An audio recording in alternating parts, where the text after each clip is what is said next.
Hi, this is Jenny Steiner with Advanced Anti-Aging and Weight Loss, and this is Evelyn Kite. I'm the client liaison here at Advanced Anti-Aging Weight Loss. She is the first person that you will meet when you come into the office, so she's a real important girl. Thanks, Jenny. I know. I love her so much. I love her too. Good. So she is going to create plans for you, and she's really good at explaining what people need and what they don't need. Yes. Which is very important. Yes. Both of those are very important. Yes. So we wanted to talk today about a lot of things that a lot of people have questions about, which is, I'm not sure what is making me look and feel like I look older, and they can't really put a finger on it. Right. Sometimes they say, okay, what would you do? Which I love that when they say, what would you do? Because to me, that means you trust me. Yeah. And you value my opinion. And exactly. What's not good about that, right? Right. So I think for most people that come in, generally speaking, our age group that we see is between 35 and 65. I'd say yeah. So it really doesn't matter because everybody's face is kind of different. Oh, yeah. Genetically, you might have dark circles under your eyes in your 20s. Yeah. That there's things that you can do about that. And so you might see that in your 20s because you know it and you kind of see it on your mom. Oh, yeah. And then you see your mom and you go, oh my gosh, this is what I see on my mom. Am I getting that? I actually just had a patient yesterday. She was like, I think she's like 42 maybe or something like that. But she said, I was with my mom over the weekend and I seen myself. She said, I started looking in the mirror, started seeing, just not that she was talking bad about her mom, but she was just like, I was seeing lines. And I was seeing, when I looked in the mirror, I could see start of lines. Have the same pattern. So I don't want to be 65 or 70 and have them just as bad. I need to fix them now so I can maintain that. And that's exactly, I tell people it's about, you don't have to start this when you're 50. You don't have to start this when you're 40. You can start this as young as you want to maintain what you have. And if you wait till you're 60 years old to come in here and get things done, sometimes it's going to take a lot of things. Or you're going to need surgery. We can't do, right. That's exactly. The amount of money you spend. I'll tell them you would be better off just having surgery. You're going to spend thousands of dollars doing this and may not be as happy as if you were to do surgery. But if you don't want to do surgery, there is a lot of things, even in the 60s, and we have women in the 70s. Oh, yeah. And so there are some things that we can do to improve it if you're just not a surgical candidate for any reason, or you just wanted to, the things that bother you, because it's really all about you. Oh, yeah. I could tell you what can help you, but the first thing I always ask is what bothers you? Yep. Because if I'm doing something that you don't really care about, then to me, you're kind of wasting your money. So it's really important to be on the same page with the person coming in, the person sitting across there, because we want you to be happy. And so communication is really, really important. And that's what I start with. What is your number one concern? What brought you? What made you search the internet? What made you call? Tell me the exact number one thing that bothers you, and we'll go from there. Yeah. And then, if you want me to tell you what I see, then that's fine. But I want you first and foremost to tell me, what do you see in that mirror that bothers you the most? Or how quickly do you want to deal with it? Because that's another thing. There's a lot of things that you can do for instant results, but they may not last a long time. Yeah. But that doesn't mean you don't have to get them. It really depends on your budget. Yep. So it's kind of, what's the most important thing to you? What is the budget that you want to work with, and how quickly do you want to see a result? Because we can do all of those things, but if you're on a limited budget, you're not going to want to do all those things. You're going to want to do what's the most important and going to meet your needs for the time frame, or if you have time off or things like that, or some things that you don't necessarily want a lot of people to know, so you might have to do it around vacations or things like that, because some of the procedures have a little bit of downtime, not a lot. Yeah. It's social downtime. So there's a lot of things to consider. So it can be really confusing. And I've been doing it for a long time. So to me, it's not confusing. But even when I explain it to people, there's a lot of new terminology. There's a lot of things that you can do and a lot of options. So for the person sitting across from me, I try to really explain it to them as much as they need to make a really good decision. Yeah, and that's exactly what I tell them. I'm going to go over a lot of things with you today. And if you have questions, please don't hesitate to ask. Stop me, let me know what you have problems. I'll bring out my laptop. We'll go over things. You know, there's so much information I'm giving them. First and foremost, they're going to get a tour. So they're in their mind, they're thinking of everything that they have here, but I want to make sure that they understand what's the best treatment for them. You know, you can go and get the, you know, like the Profound, which is the non-surgical face and neck lift. You can get that done. And you can also be getting filler, so you can be getting the filler while you're getting the Profound. The Profound is working. Yeah. If you want instant, you know, results, let's do some filler, the Profound, some Dysport, and, you know, and IPL to get rid of spots on your face. I mean, there's so many different things you do. Yeah. Skincare to, you know, Number if we're talking one. about a younger person getting on really good skincare and staying out of the sun and, you know, having a healthy diet or taking some supplements that really help your skin is really, really, really important. It's important all throughout the life, and it's never too late to start.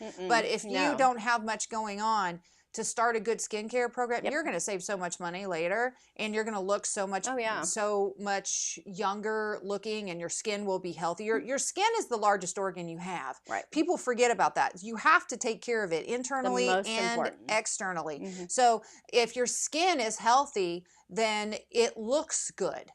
If it's not healthy, then it doesn't look good. So you have to kind of get a program if you want the best result. Some people want quick fixes, and we're okay with that as long as we're on the same page. So there's kind of something for everyone. Oh, yeah. You know, depending on what's going on. Because some people genetically, they have a lot of lines and wrinkles in their late 20s or sometimes mid 20s I've seen.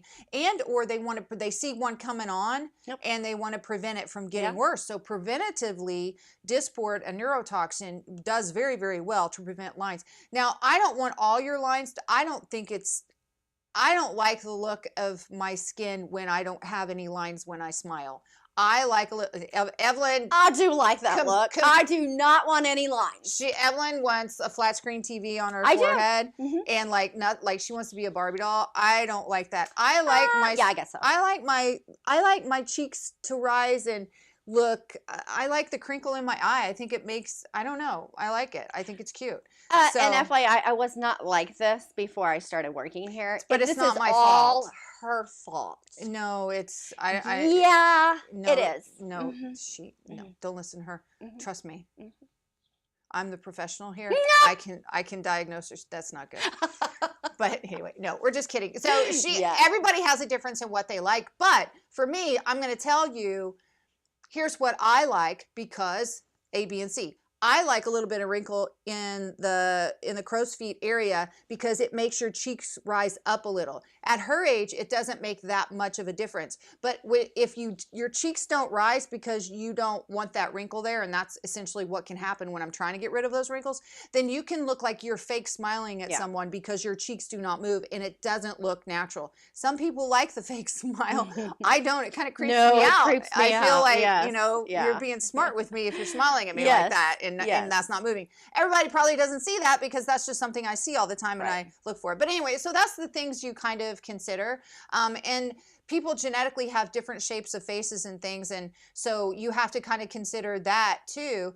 And people's faces are not the same on side to side, so you have to kind of balance that out too. And sometimes it can be done, and sometimes you can get it close to there, but you're never going to get it perfect, and that's something that you have to discuss too. Oh yeah, making sure the expectations are met. Right. I said that numerous times on these videos, is that unrealistic expectations, it makes for an upset person, a not happy, you know, client. I want everybody to be happy, so I do give them realistic expectations. I don't want somebody to come in think they're going to look like one of the housewives, because we're not going to do that. That's not a natural, you know, to me. That and you as well. You want them to look natural and their best, and having cheeks that are way up here, and you know, those are things that don't look normal. And I'm not saying we get people coming here like that, but I'm just saying in general, you want them to look their best and to look natural. I tease her all the time. I would have lips as big as my fist if I could. Do I want them? No. Do I think they're kind of neat on some people? Yeah, but Neat. neat, cool, love. I love them. But in her little cute Right. Barbie doll face, Yes. her lips they just don't have the skin there to make her lips that big. And if it did, it would take up all that space between your lips and your nose, and so she wouldn't be able to breathe. So it wouldn't be a good look. It's okay. I would still look good. Yeah, no, but that's what I'm saying it's with horrible. like people come in, you know, they'll say, and Jenny did this whenever she started doing my lip filler. What kind of lips do you want? And I instantaneously said, I want yours. They're full, and you know, and when people say, well, I want like they'll say I want like so and so's lips or so and so's lips, and you have to let them know their anatomy isn't the same as that person, and those are things that, you know, I want people to know, and it kind of goes back, you know, to what their realistic expectations are, and realistically what is going to be best for them. But yeah, and that's the thing too, because it's not always I can't do it, because sometimes I can do it. Oh yeah. But is it going to look good? Not going to look good. No, it's not going to look good. No. I mean, it's not appropriate to have really huge lips on a 50 or 40 or even a 30-year-old woman. No. You can maybe get away with it when you're a very young 20-year-old. But it's not age appropriate much after that, and sometimes it's not appropriate at all. So those are the and so someone else can do that for them. Those are the things that we kind of discuss through it to make sure that you feel safe with us in that, because it is scary at your face. Yeah. Oh, and yeah. So there's a lot of questions, and it's just scary because you don't know what to expect, and especially if you've never done it before. Yeah. I mean, just starting out, the first thing I ever did was Sculptra, which I absolutely love and will continue to have forever. But you know, I was petrified. I was just like, oh my God, this is the first thing I'm ever doing for, you know, any form of injections or anything like that. But you know, I'm glad I did it. But it is about taking the chance and, you know, coming in and getting what's best for you and getting educated on it. Yes. Getting as much education about it, getting all your questions answered, not feeling pressured, and having enough time to discuss it to make sure that you're comfortable in the decisions. And that's with everything that we do. We have an event at House of Blues tomorrow. Yay, I'm excited. Yeah, so from 12 to 7, we're going to be there, and we're going to be doing consultations for you. So if you have any questions that you want to answer, we're just going to be hanging out, having kind of like a girls' time, and it's going to be so much fun. Yeah, it's going to be so much fun. So that's the House of Blues. Look for Jody's events on her page, and it's on our page too, right? Yes, it is. Yeah. So look for that, and hopefully that we see you there. If not, we will see you next week. Post your questions below or give us a call, 812-475-9199. Bye. See you next week.